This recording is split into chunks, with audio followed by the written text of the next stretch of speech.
साथियों नमस्कार। कृषि दर्शन कार्यक्रम में आपका स्वागत है। कृषि दर्शन कार्यक्रम के माध्यम से हम आपके समक्ष लेकर आते हैं कृषि संबंधित नई नई जानकारियाँ। साथियों, जैसा आपको पता है, कृषि क्षेत्र में आज कई तरीके के नवाचार किए जा रहे हैं, तो इसी से जुड़ा हमारा मछली व्यवसाय है जो कि बहुत महत्वपूर्ण है। साथियों, वर्षा ऋतु का समय चल रहा है, तो इसी से जुड़ा आज का हमारा विषय है मछली पालन से लाभ एवं योजनाओं पर चर्चा। और आज हमारे साथ स्टूडियो में हमारे मेहमान हैं, विषय विशेषज्ञ हैं मनोज कुमार पथरोलिया जी। आप संचालक मत्स्य उद्योग हैं, आपका कार्यक्रम में बहुत बहुत स्वागत है। और साथियों, जैसे कि आपको पता है कि हमारे साथ कार्यक्रम में सफल कृषक होते हैं, तो आज हमारे बीच महिला प्रगतिशील कृषक हैं लवली गुप्ता जी। आप भोपाल से हैं। आपके द्वारा मछली पालन क्षेत्र में कई तरीके के नवाचार कार्य किए जा रहे हैं। आपका भी कार्यक्रम में बहुत बहुत स्वागत है। सर, हमारा पहला प्रश्न आपसे है, मछली पालन के क्षेत्र में जुलाई अगस्त महीना बहुत महत्वपूर्ण होता है, विशेषकर मछली प्रजनन का समय होता है ये, तो इस बारे में आप हमारे किसान भाइयों को क्या बताना चाहेंगे? हाँ राहुल जी, हम ये बताना चाहेंगे कि हमारा जो फिशरीज डिपार्टमेंट है, इसका जो बेस है वो हमारा ब्रीडिंग है। मछली की ब्रीडिंग का सीज़न जो है हमारा अभी जो चल रहा है 15 जून से 15 अगस्त तक, इस समय हम लोग मछली की ब्रीडिंग कराते हैं और क्वालिटी सीड, कतला, रोहू, मृगल और कतले का ज़्यादा ब्रीडिंग होता है, क्योंकि कतला सरफेस फीडर है और ग्रोथ भी अच्छा होता है, लोग उसको पसंद भी करते हैं। ज़्यादा डिमांड हमारी कतले बीज की होती है, तो हम लोग ब्रीडर्स कतले की ज़्यादा रख के फार्मों पे क्वालिटी सीड पैदा करते हैं। और इस समय हम लोग जितना अधिक से अधिक सीड पैदा करेंगे वो हमारा बेस हो जाएगा, क्योंकि यही सीड हमारे जो मत्स्य पालक हैं, पट्टाधारी हैं, जो जिनको हम लोग गवर्नमेंट रेट पे सीड सप्लाई करते हैं, उन लोगों को हम अच्छा सीड देंगे, क्वालिटी सीड देंगे, क्वांटिटी अच्छी दे देंगे, क्वालिटी अच्छी देंगे, तो वो उनका उत्पादन अच्छा होगा। और ये जो सीज़न है हम लोग जितना मेहनत कर लेंगे, क्योंकि हमारी जो मछली है इन 2 महीने में ही ब्रीड करती है, साल में एक बारी करती है। मेजर कार्प जो है वो मतलब जो सीजन में साल में एक ही बार ब्रीडिंग होता है, तो हम लोग बहुत ही अच्छा उसको मैनेज करके ब्रीडर्स पॉन्ड में रखते हैं, उसको फीड कराते हैं, तैयार करते हैं साल भर, और फिर हम उसको इस समय ब्रीडिंग के लिए उपयोग करते हैं। मतलब सर, मछली व्यवसाय में मछली बीज उत्पादन बहुत महत्वपूर्ण कड़ी है। बहुत महत्वपूर्ण कड़ी। तो सर, अगर हम मध्य प्रदेश के परिप्रेक्ष्य में बात करें, तो मत्स्य बीज में आत्मनिर्भर बनने के लिए सरकार द्वारा क्या प्रयास किए जा रहे हैं? मत्स्य उत्पादन में हमारा मध्य प्रदेश आत्मनिर्भर बनने जा रहा है और बन गया है, क्योंकि हमारे मध्य प्रदेश में जो हमारी सरकारी गवर्नमेंट की हैचरी हैं वो 37 हैं और 6 मत्स्य महासंघ जी हैं और 77 हमारी प्राइवेट हैं। इस तरह हम लगभग 120 हैचरियाँ हमारे मध्य प्रदेश में स्थापित हैं जो मछली बीज उत्पादन का कार्य कर रही हैं। और आत्मनिर्भर बनने की जहाँ तक बात है, हम लोग जो भी हमारा टारगेट होता है उससे हम 2 गुना मत्स्य बीज उत्पादन का रखते हैं। जैसे हमारा 3 करोड़ है तो हम लोग 5 करोड़ हमारा उत्पादन हो, तो हम लोग आत्मनिर्भर बनेंगे। आत्मनिर्भर कब बनेंगे? जब हमारे पास ब्रीडर्स अच्छा होगा, फार्म अच्छे होंगे, ब्रीडिंग अच्छी होगी। इसमें हमारा पूरा साल भर प्रयास चलता रहता है और इस समय जाके हम उसका दोहन करते हैं, मतलब उसका यूज करते हैं। तो हम लोग आत्मनिर्भर बनने के लिए पूरी तरह तत्पर हैं। कई बार सर देखा गया है मत्स्य बीज ट्रांसपोर्ट में बहुत दूरी से मछली बीज लाया जाता है, तो किसान भाइयों को भी हानि होती है। तो इसमें मध्य प्रदेश में अगर बीज का उत्पादन होगा तो किसानों को लाभ इसको डायरेक्ट मिलेगा। हाँ बिल्कुल बिल्कुल राहुल भाई, हम ये कहना चाहते हैं कि हमारा मध्य प्रदेश आत्मनिर्भर बन रहा है। हम लोग बाहर से सीड बिल्कुल ना लाएं। हम चूँकि बाहर से सीड आता है तो उसमें मोर्टिलिटी होती है, फिर ट्रांसपोर्ट में दिक्कत होती है, अगर कहीं पॉलीथीन अगर पंचर हो जाती है तो पूरा का पूरा सीड मर जाता है, उससे हमारे कृषक भाई को बहुत नुकसान होता है। तो हम सोचते हैं कि जो सीड कलकत्ता से आता है, जिस क्वालिटी का आता है, जिस प्रजाति का आता है, वो हमारे मध्य प्रदेश में ही हम पैदा करें और हमारा मत्स्य कृषक भाई बाहर न जाके जी बिल्कुल हमारे से सीड ले। तो साथियों, हमारे साथ सफल कृषक भी हैं लवली जी। लवली जी, आपने मछली पालन क्षेत्र में किस किस तरीके का कार्य कर रही हैं अभी, अपने बारे में कुछ बताइए। जी राहुल जी, मैं मछली पालन कार्य क्षेत्र में पाउंड जिसमें मछली पाली जाती हैं, बायोफ्लॉक और RAS तीनों का काम मेरा प्रारंभ है और काफ़ी अच्छे स्केल पे चल रहा है। अभी हाल ही में मैंने रंगीन मछली का कार्य भी प्रारंभ किया है, वो भी अभी बहुत डिमांड में है। आपने भी प्रधानमंत्री मत्स्य संपदा योजना से किन किन चीज़ों का लाभ लिया है, उस बारे में थोड़ा सा बताइए हमें विस्तार से। मैंने प्रधानमंत्री मत्स्य संपदा योजना में बायोफ्लॉक एक योजना है उसका भी लिया है, RAS का भी लिया है और रंगीन मछली का कार्य। जी बहुत बढ़िया। तो आज मध्य प्रदेश में महिलाएं सिर्फ घर का काम ही नहीं, अपनी पढ़ाई के साथ साथ स्वरोजगार के लिए भी कई प्रकार की योजनाओं का लाभ ले रही हैं। साथियों, वक्त हो चला है एक छोटे से ब्रेक का, तो मिलते हैं ब्रेक के बाद। अरे सुन तो। मुझे क्या सुनाना चाहते हो? जो सुनाओ मेरी सौतन को। किसको? अरे वही तुम्हारा मोबाइल फोन जिससे सुबह शाम दिन रात चिपके रहते थे और कहते थे किसान कॉल सेंटर से बातें हो रही हैं। अच्छा ये बात है। हाँ, क्यों? क्या हुआ? अब बात नहीं होती क्या? अब तो झट से बात हो जाती है। संबंधी समस्याओं का अपनी भाषा में तुरंत हल पाने के लिए पूरे भारत में किसी भी फोन से हेल्पलाइन नंबर पर संपर्क करें। किसानों का दोस्त किसान कॉल सेंटर। साथियों, ब्रेक के बाद एक बार फिर आपका स्वागत है आपके पसंदीदा कार्यक्रम कृषि दर्शन में। और आज कृषि दर्शन में हमारा विषय है मछली पालन से लाभ एवं योजनाओं पर चर्चा। और आज स्टूडियो में हमारे साथ हमारे मेहमान हैं मनोज कुमार पथरोलिया जी, आप संचालक मत्स्य उद्योग हैं, और साथ ही हमारे प्रगतिशील महिला कृषक है लवली गुप्ता जी, आप भोपाल से हैं। आपका भी कार्यक्रम में बहुत बहुत स्वागत है। सर, अगला प्रश्न हमारा आपसे है। प्रधानमंत्री मत्स्य संपदा योजना से वर्तमान में जो योजना संचालित की जा रही है, ये किस प्रकार से अलग है? हाँ, एक्चुअली हमारी प्रधानमंत्री मत्स्य संपदा योजना 5 साल से चल रही थी और जो भी योजनाएं होती हैं 5 साल के लिए आती हैं। जैसे उनका पंचवर्षीय पूरा होता है तो उस योजना में थोड़ा सा चेंज आता है जी। तो प्रधानमंत्री मत्स्य संपदा योजना तो चलती थी, लेकिन अभी जो योजना स्टार्ट हुई है PMMKSSY, प्रधानमंत्री मत्स्य कृषक सह समृद्धि योजना।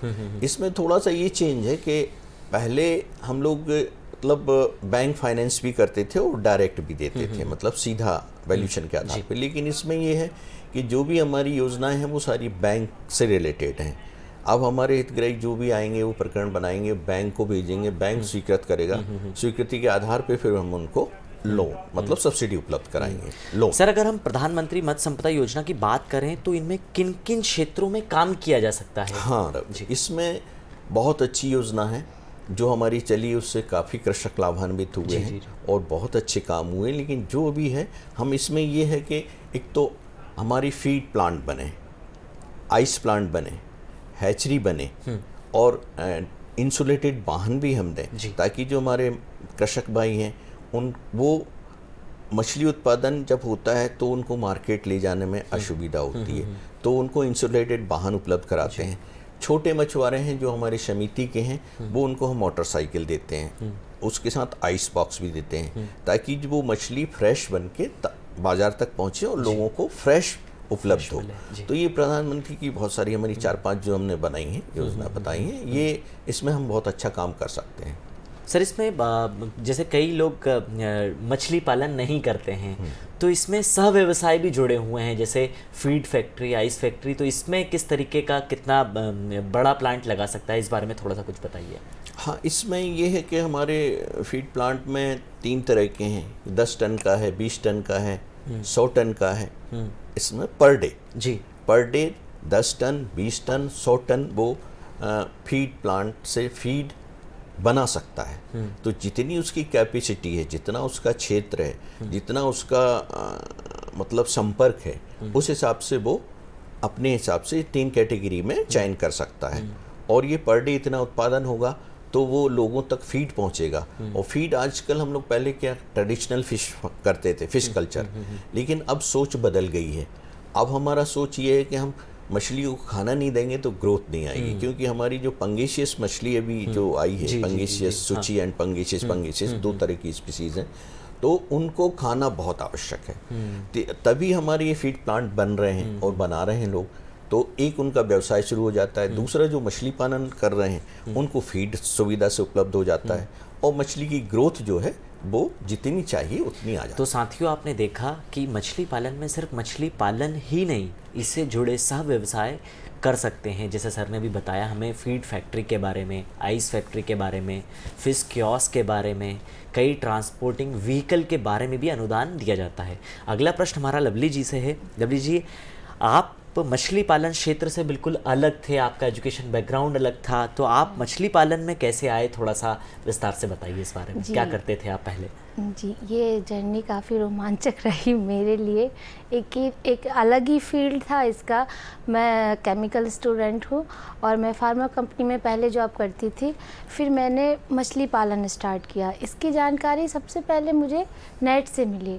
फिर इसके बाद मैंने जब ये कार्य प्रारंभ किया मछली पालन का, फर्स्ट ईयर में मुझे काफ़ी चुनौतियाँ आई। इसमें सीड्स का प्रॉब्लम आया, फीड का प्रॉब्लम आया, उसमें जो मछलियों में जो बीमारियां हो जाती हैं उनको समय पे ना पहचान पाने से काफ़ी नुकसान हुआ।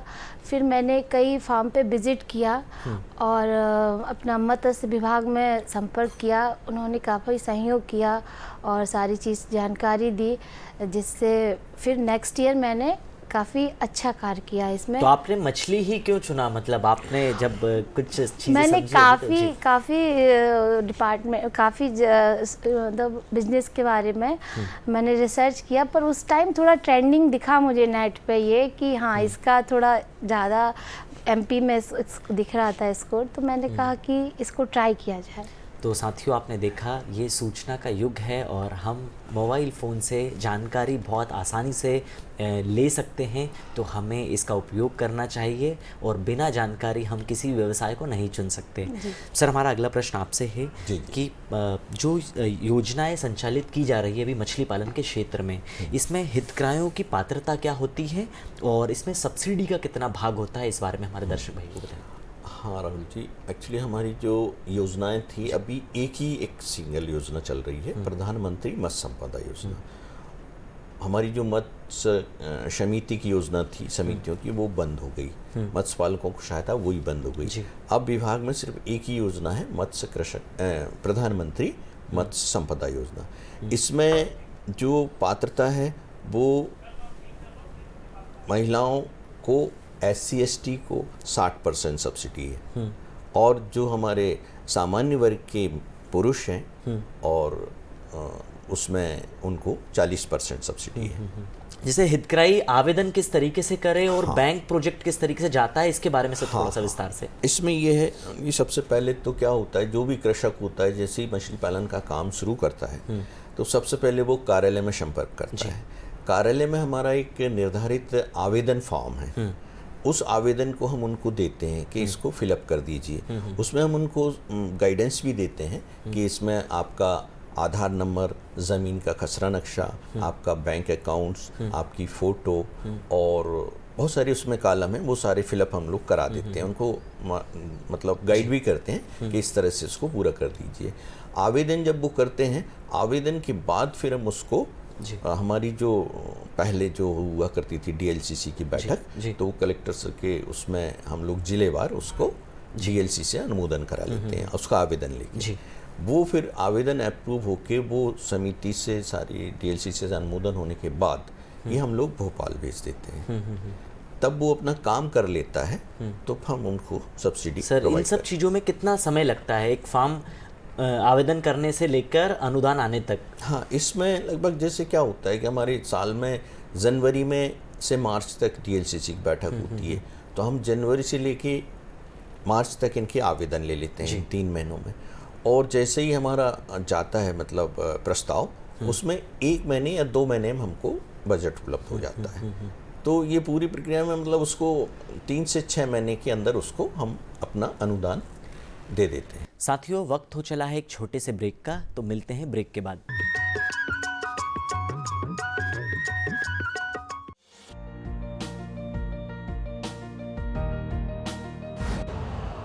यूरिया का स्वदेशी उत्पादन 70 लाख टन बढ़ाने के लिए 6 उर्वरक संयंत्रों का उद्धार किया जा रहा है। FCIL के गोरखपुर, सिंदरी, तलचर और रामागुंडम संयंत्र, HFCL की बरौनी इकाई और BVFCL की नामरू फोर्थ। सोने पर सुहागा ये है कि देश में अब बनेगा सिर्फ नीम लेपित यूरिया, क्योंकि इससे होगा किसानों का फायदा ही फायदा। अनाज का उत्पादन 10% तक बढ़ेगा। बढ़ेगी 10 से 15% नाइट्रोजन क्षमता।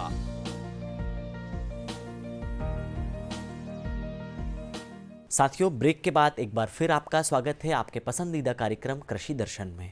और आज कृषि दर्शन में हमारा विषय है मछली पालन से लाभ एवं योजनाओं पर चर्चा। और आज स्टूडियो में हमारे साथ हमारे मेहमान हैं मनोज कुमार पथरोलिया जी, आप संचालक मत्स्य उद्योग हैं, और साथ ही हमारे प्रगतिशील महिला कृषक है लवली गुप्ता जी, आप भोपाल से हैं। आपका भी कार्यक्रम में बहुत बहुत स्वागत है। तो साथियों, आपने देखा कि मछली पालन क्षेत्र में योजनाओं का लाभ लेने के लिए हमें हर जिले स्तर पे विभाग बने हुए हैं और वहाँ पे जाना है, फॉर्म भरना है, और किस तरीके से हमारा फॉर्म आगे बढ़ता है और तकनीकी पहलू जानकर ही हम इस क्षेत्र में आगे बढ़े। सर, हमारा अगला प्रश्न है कि मध्य प्रदेश में बहुत बड़े बड़े जलाशय हैं, तो इनको पट्टे पर लेने का क्या तरीका होता है, किस तरीके से आवंटित किए जाते हैं? जी बिल्कुल सही है प्रश्न। हमारा ये कहना था कि जो हमारे मध्य प्रदेश में बहुत वाटर बॉडीज़ बढ़ गई हैं, बहुत सारे बड़े बड़े तालाब हैं, तो 100 है मतलब 1000 हेक्टेयर तक के तो हमारे डिपार्टमेंट के पास हैं जो हम लोग लीज आउट करते हैं, पट्टे देते हैं। उसकी प्रक्रिया ये है कि जैसे ही हमारा तालाब का नाला क्लोजर होता है तो हम लोग उस तालाब की परिधि में जो लोग रहते हैं जिनकी डूब में ज़मीन गई है, सबसे पहली प्राथमिकता उनको है कि डूब में जिसका गया है उसको, अगर वो कहता है कि नहीं हमको नहीं चाहिए तो हम फिर दूसरे को चयन करते हैं। तो इस तरह से डूब को पहली प्राथमिकता। सेकंड हमारी परंपरागत मछुआरे हैं कि हमारी जो मछुआ नीति 2008 की बनी हुई है उसमें सबसे पहली प्राथमिकता मछुआरों को है जो परंपरागत काम करते रहे, जो उनका पुश्तैनी धंधा है, ठीक है ना, उनको प्राथमिकता है। सेकंड हमारी जो ST के लोग हैं, अनुसूचित जाति वर्ग को हम प्राथमिकता देते हैं। तीसरी हमारी अनुसूचित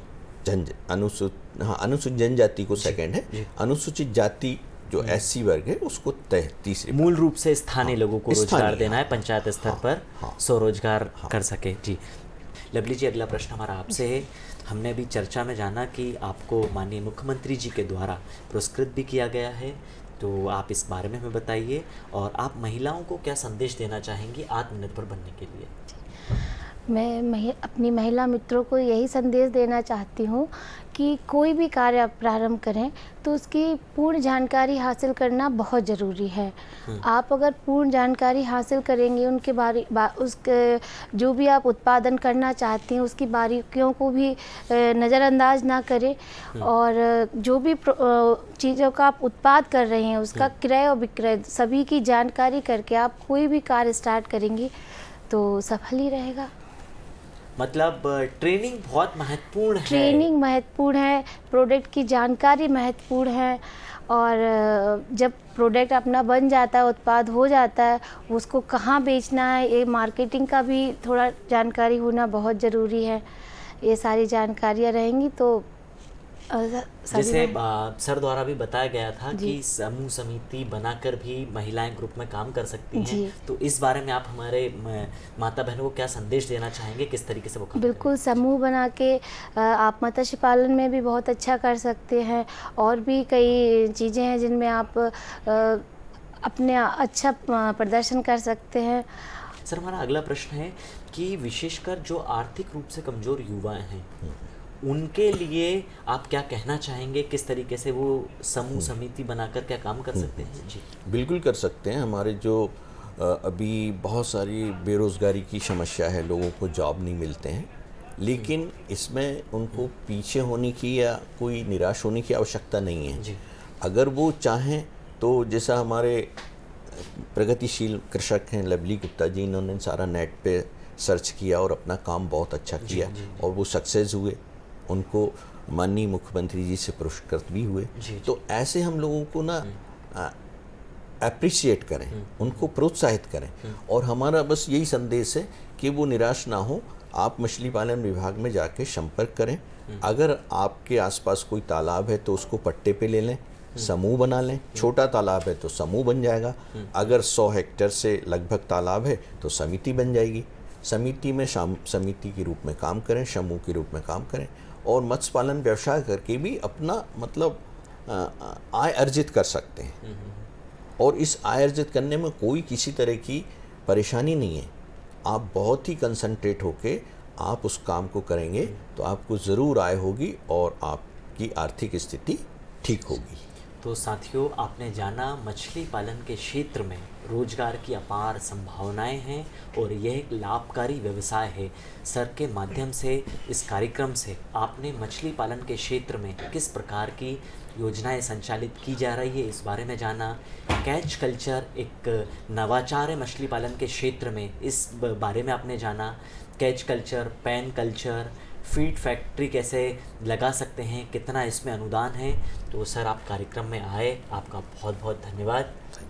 लवली जी, आपने आपके अनुभव साझा किए और आप मछली पालन के क्षेत्र में इतना अच्छा काम कर रही हैं, किन किन चुनौतियों का आपने सामना किया। हमारे दर्शक भाई बिल्कुल आपसे प्रेरणा लेंगे और प्रेरित होकर वह मछली पालन के क्षेत्र में आगे बढ़ेंगे। आपका भी बहुत बहुत धन्यवाद। साथियों, हर चीज़ का एक वक्त होता है। वक्त हो चला है खबरें खेती का, तो आइए देखते हैं खबरें खेती की। नमस्कार किसान भाइयों, खबरें खेती की में आपका स्वागत है। सबसे पहले एक नजर कृषि से जुड़े आज के प्रमुख समाचारों पर। प्रधानमंत्री धन धान्य कृषि योजना मंजूर, किसानों की होगी फार्मर रजिस्ट्री, मछली पालन अब होगा उद्योग, फसल गिरदावरी करेंगे युवा और बहुस्तरीय खेती से आई खुशहाली। और चलिए देखते हैं समाचारों को विस्तार से। केंद्र सरकार ने प्रधानमंत्री धन धान्य कृषि योजना को मंजूरी दे दी है। 6 साल तक चलने वाली इस योजना में मध्य प्रदेश सहित देश भर के विभिन्न राज्यों और केंद्र शासित प्रदेशों के 100 जिले शामिल होंगे। योजना के बारे में बताते हुए केंद्रीय कृषि मंत्री शिवराज सिंह चौहान ने कहा कि योजना का उद्देश्य खेती में उत्पादन बढ़ाना, फसलों में विविधता लाना और टिकाऊ खेती को बढ़ावा देना है। इसके साथ ही योजना के तहत पंचायत और ब्लॉक स्तर पर फसल कटाई के बाद भंडारण की सुविधा बढ़ाई जाएगी और किसानों के लिए सिंचाई के बेहतर साधन उपलब्ध कराए जाएंगे। उन्होंने बताया कि किसानों की सुविधा के लिए उन्हें लंबी और कम अवधि के ऋण भी दिए जाएंगे। यह योजना देश के 11 मंत्रालयों की 36 योजनाओं के समन्वय के साथ शुरू की जाएगी। चयन किए गए जिलों में जिला धन धान्य समिति बनाई जाएगी। योजना की निगरानी जिला, राज्य, राष्ट्रीय स्तर पर की जाएगी। श्री चौहान ने कहा कि सरकार की यही कोशिश रहेगी कि जिन जिलों में उत्पादकता कम है उनमें केवल नेशनल एवरेज नहीं बल्कि सर्वोच्च उत्पादकता कैसे बढ़े और फसलों के साथ साथ फल, मछली उत्पादन, मधुमक्खी पालन, पशुपालन, कृषि वानिकी आदि सभी को ध्यान में रखा जाएगा। यह एक अभियान की तरह काम करेगी। प्रधानमंत्री किसान सम्मान निधि योजना को शुरू हुए कई साल बीत जाने के बाद भी कई पात्र किसानों को योजना का लाभ नहीं मिल पा रहा है। सभी पात्र किसानों को योजना से जोड़ा जा सके, इसके लिए किसानों की फार्मर रजिस्ट्री का काम किया जा रहा है। मध्य प्रदेश भू अभिलेख आयुक्त ने बताया कि पीएम किसान योजना सैचुरेशन के लिए अभियान चलाया जाएगा, जिसमें अधिक से अधिक किसानों से संपर्क कर सैचुरेशन से शेष रह गए किसानों से कार्रवाई पूरी कराई जाएगी, जिससे उन्हें भी योजना का लाभ मिल सके। अभियान में 20 लाख से अधिक किसानों की फार्मर रजिस्ट्री बनाई जाएगी। योजना की अनिवार्य कार्यवाही ई-केवाईसी, आधार, बैंक खाता, डीबीटी के लिए इनेबल एवं फार्मर रजिस्ट्री जैसी अनिवार्य कार्यवाही पूर्ण करने के बाद ही हितग्राहियों को राशि प्राप्त होती है। मुख्यमंत्री डॉक्टर मोहन यादव ने कहा कि मछुआ समुदाय अपने जीवन को खतरे में डालकर पानी में खेती करता है, यह साहस का काम है। उन्होंने कहा कि मछली पालन भी एक उद्योग है, इसे अन्य उद्योगों की तरह सभी सुविधाएं मिलेंगी। मुख्यमंत्री राज्य स्तरीय निषाद राज्य सम्मेलन एवं प्रशिक्षण कार्यक्रम में बोल रहे थे। डॉक्टर यादव ने कहा कि अब मछली पालन सिर्फ पारंपरिक काम नहीं बल्कि एक आधुनिक उद्योग है। इसमें निवेश बढ़ेगा, उत्पादन बढ़ेगा और युवाओं को रोजगार मिलेगा। उन्होंने कहा कि भोपाल में 40 करोड़ की लागत से अत्याधुनिक मछली घर का निर्माण किया जा रहा है। सरकार मछली पालन के लिए मछुआरों को अनुदान देगी। उन्होंने कहा कि राज्य सरकार ने प्रदेश में सिंचाई का रकबा बढ़ाया है, जिसका लाभ मछुआरों को भी मिल रहा है। मुख्यमंत्री ने बताया कि मछुआरों को 430 मोटरसाइकिलें बांटी गई हैं, जिनमें आइस बॉक्स भी लगे हैं। प्रदेश में वर्तमान में 4.4 लाख हेक्टेयर में मछली पालन कार्य हो रहा है। डॉक्टर यादव ने कहा कि अच्छी बात है कि बदलते समय में मछली पालन क्षेत्र में आधुनिक मशीनों का उपयोग और स्टार्टअप शुरू हो रहे हैं। मध्य प्रदेश में अब फसल गिरदावरी का काम युवाओं से कराया जाएगा, जिसके लिए आवेदन आमंत्रित किए गए हैं। गिरदावरी एक राजस्व प्रक्रिया है जिसमें कृषि क्षेत्र में फसलों और भूमि के उपयोग का रिकॉर्ड रखा जाता है। मध्य प्रदेश भू अभिलेख नियमावली के अनुसार फसल गिरदावरी का काम साल में 3 बार खरीफ, रबी और जायद सीजन में सारा ऐप के माध्यम से किया जाता है। इस काम के लिए गाँव के स्थानीय युवा निकटतम ग्राम पंचायत के निवासी जिनकी उम्र 18 साल से 40 साल तक हो, MP भूलेख पोर्टल पर पंजीयन के लिए पात्र हैं। इसमें आधार कार्ड, OTP से पंजीकरण भूलेख पोर्टल के माध्यम से होगा। योजना में पटवारी द्वारा ग्राम आवंटन किया जाएगा। युवा सारा ऐप के माध्यम से अपना काम करेंगे। इच्छुक युवाओं की न्यूनतम शैक्षणिक योग्यता कक्षा 8वीं उत्तीर्ण निर्धारित की गई है और उनके पास मोबाइल फोन में इंटरनेट उपलब्ध होना जरूरी है।